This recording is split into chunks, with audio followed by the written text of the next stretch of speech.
Hello. So I just wanted to take a second to go over the difference between kwam and gan in Thai.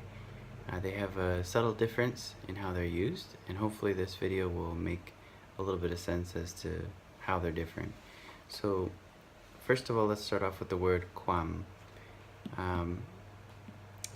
With kwam, the way we can focus on, or the definition we can focus on is it's used to express a concept by putting it before verbs, adjectives, or adverbs. And the focus word here is a concept. So for example, we have this first example here, kit versus kwam kit. So kit by itself is an action, a verb, it means to think. And then kwam kit is thought. So that's a concept, it's not an action, it's really a noun, right? So for example, the difference in Thai and English we could see here, we have two examples. The first one is bang ti ko kit na wa, sometimes I think that ... So we have an action, think, as compared to bra kwam kitในเรื่องนี้, to adapt our thoughts in this matter. So it changes from a verb to a noun, which is a concept, and that's the thing we want to focus on. It is a concept. Okay, another example, sung, to be tall, versus kwam sung. So in our first example here, amnat sung sut, the highest authority. By itself, without this sut, amnat sung would be high authority, but because of the sut, it becomes the highest. But in any case, we want to focus on high. It is a verb. Okay, or you could say, I'm sorry, it's an adjective in this case. It describes a noun. Okay, but then compare that to radap kwam sung, a level of height. So high becomes height. Right? So again, we're expressing a concept. It's not simply turning a verb into a noun, but it's for the purpose of expressing a concept. Another example, เชื่อ, to believe, versus ความเชื่อ, belief or faith. So เชื่อแล้วว่า, I've believed that ... So again, this is an action, a verb, whereas ความเชื่อของคุณ, your faith, it is a noun. It's a thing that belongs to you, right? You can't possess an action. Okay, so to summarize briefly, kwam turns a verb, an adjective, or an adverb into a noun which is a concept. So let's compare that to gan, which is much more general. In the case of gan, it is put before verbs to make nouns. In English grammar, we call this a gerund. I hope I'm pronouncing that right. I didn't think about that. Anyways, for reference in English grammar, a gerund is the act of taking a verb and adding ing at the end of it to make it function as a noun. So in English, we make these by using ing at the end. So for example, Dave runs. Run is an action.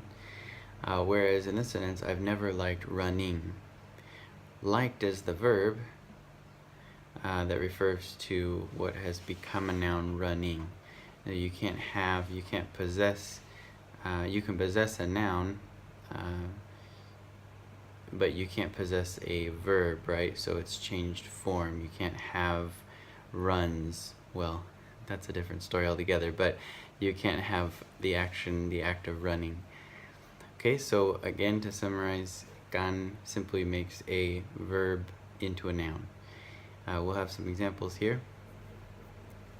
เดินทาง means to travel, whereas การเดินทาง is traveling, the act of traveling.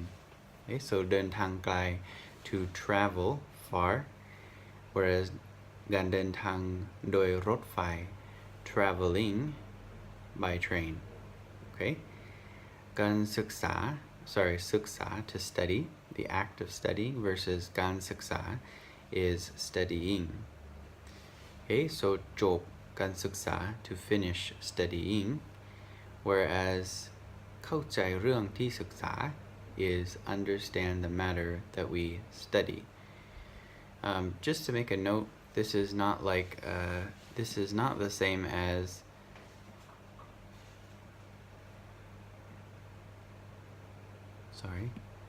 this is not the same as gamlang.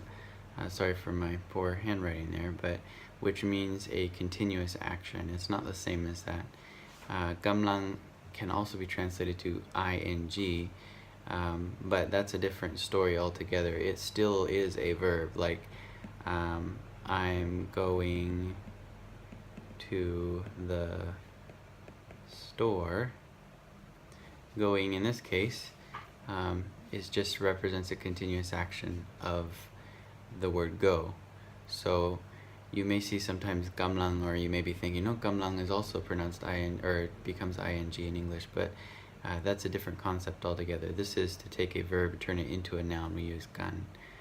Okay, so one last thing to keep in mind before we close the video is that gan is also used as a part of some words in a different way entirely from the above. In these cases, just view it as part of the spelling of a vocabulary word and not its own separate word.